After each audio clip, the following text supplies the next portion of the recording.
पौराणिक कथानुसार राम नवमी के ही दिन त्रेता युग में महाराज दशरथ के घर विष्णु जी के अवतार भगवान श्री राम का जन्म हुआ था।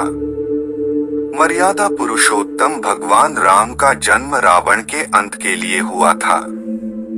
श्री राम को लोग उनके सुशासन, मर्यादित व्यवहार और सदाचार युक्त शासन के लिए याद करते हैं।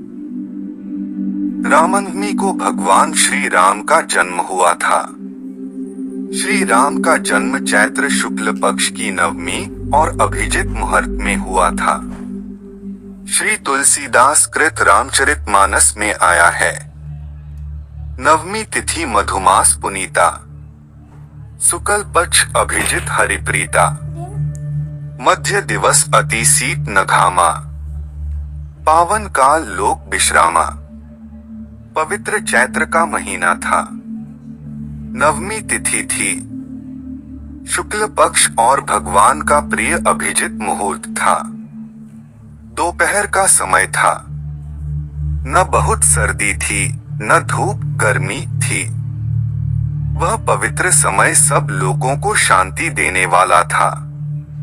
उसी समय दोपहर 12 बजे समस्त लोगों को शांति देने वाले भगवान श्री राम प्रकट हुए।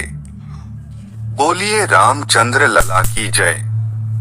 भगवान श्री रामचंद्र जी की जय।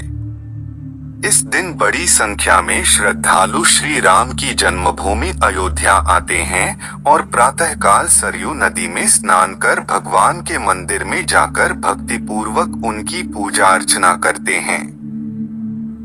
राम नवमी के दिन जगह जगह रामायण का पाठ होता है। कई जगह भगवान राम, सीता, लक्ष्मण और भक्त हनुमान की रथ यात्रा निकाली जाती है, जिसमें हजारों की संख्या में श्रद्धालु भाग लेते हैं। नारद पुराण के अनुसार राम नवमी के दिन भक्तों को उपवास करना चाहिए। श्री राम जी की पूजा अर्चना करने के बाद ब्राह्मणों को भोजन कराना चाहिए और गौ, भूमि, वस्त्र आदि का दान देना चाहिए। इसके बाद भगवान श्री राम की पूजा संपन्न करनी चाहिए। नवमी के दिन प्रातः काल स्नान कर शुद्ध हो पूजा गृह में सभी पूजन सामग्री के साथ बैठ जाएं। चौकी अथवा लकड़ी के पटरे पर लाल वस्त्र बिछाकर उस पर श्री रामचंद्र जी की 2 भुजाओं वाली की मूर्ति स्थापित करें। उसके बाद विधि पूर्वक पूजा करें। श्री राम की कथा सुने। पूरे दिन उपवास रखें। रात्रि जागरण करें। दूसरे दिन प्रातः काल उठकर और स्नानादि से शुद्ध होकर प्रतिमा की पुनः पूजा करें। घी तथा खीर से 108 आहुतियों से हवन करें। हवन के बाद मूर्ति को ब्राह्मण को दान में दे एवं सामर्थ्यानुसार दक्षिणा भी दें। उसके बाद स्वयं भोजन करें। रामनवमी पूजन सामग्री।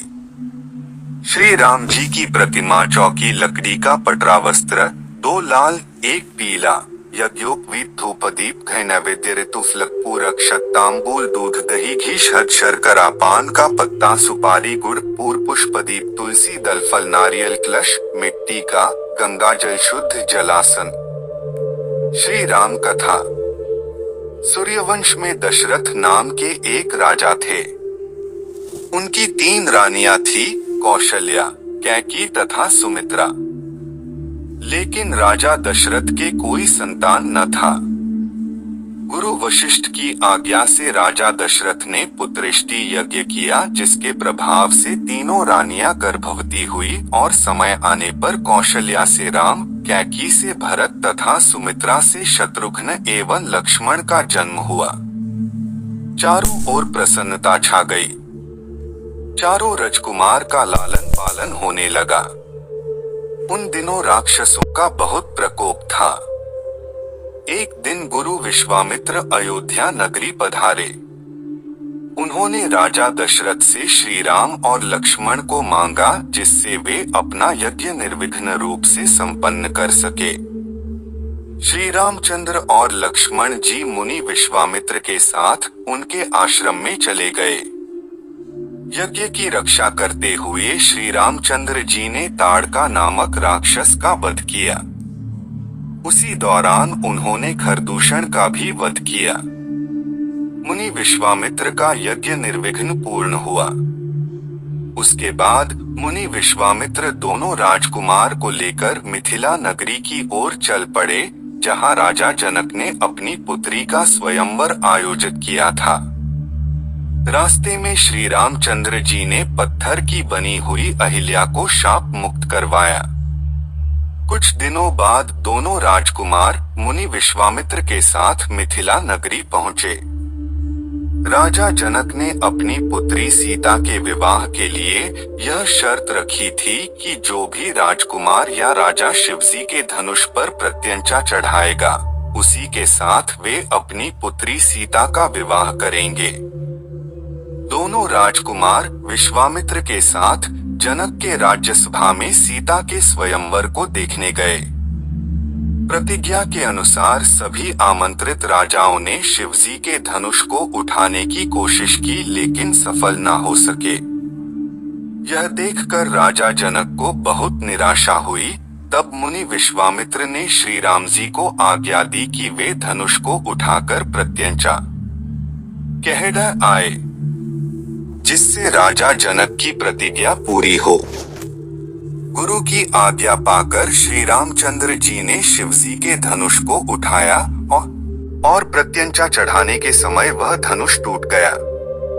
रामचंद्र जी का विवाह सीता जी के साथ हुआ। साथ ही लक्ष्मण का उर्मिला से, मांडवी का भरत से और श्रुतिकीर्ति का शत्रुघ्न से विवाह संपन्न हुआ। विवाह के कुछ दिनों के पश्चात राजा दशरथ ने श्री रामचंद्र जी के राज्याभिषेक करने के लिए मुनि से शुभ मुहूर्त निकलवाया। पूरे राज्य में राज्याभिषेक की तैयारी होने लगी। तभी मंत्रा नामक दासी के कहने पर कैकेयी ने राजा दशरथ को अपने कोप भवन में बुलाया। जब राजा दशरथ कैकेयी के पास पहुँचे, तब कैकेयी ने महाराज दशरथ को उनके वचन की याद दिलाई, जो वचन राजा दशरथ ने कैकेयी को युद्ध के समय अपनी सहायता करने के बाद दिया था। उस वचन को याद दिलाते हुए कैकेयी ने कहा, राम के स्थान पर भरत का राज्याभिषेक और राम जी को 14 वर्ष का वनवास। यह सुनकर राजा दशरथ मूर्छित हो गए। जब श्री रामचंद्र जी को पता चला, तो वे पिता के वचन को पूरा करने के लिए 14 वर्ष के वनवास को जाने के लिए तैयार हो गए। सीता जी और लक्ष्मण जी भी श्री रामचंद्र के साथ वन को चले गए। इधर पुत्र शोक में राजा दशरथ स्वर्ग की प्राप्ति हुई। भरत और शत्रुघ्न उस समय ननिहाल में थे। जब वे लौट के आए तो अपनी माता कैकेयी का मुंह देखना भी स्वीकार नहीं किया। भरत ने राम जी के पास वन में जाकर लौटने की विनती की, लेकिन पिता के वचन को पूरा करने का वास्ता देकर रामचंद्र जी ने भरत को लौटने की आज्ञा दी। तब भरत ने श्री राम जी का खड़ाव मांगा, जिससे कि उस खड़ाव को राजगद्दी पर रखकर वे राम जी के सेवक के रूप में राज्य की देखभाल कर सके। अगली वीडियो में हम शिव का राम जन्म उत्सव कथा सुनेंगे। जय श्री राम।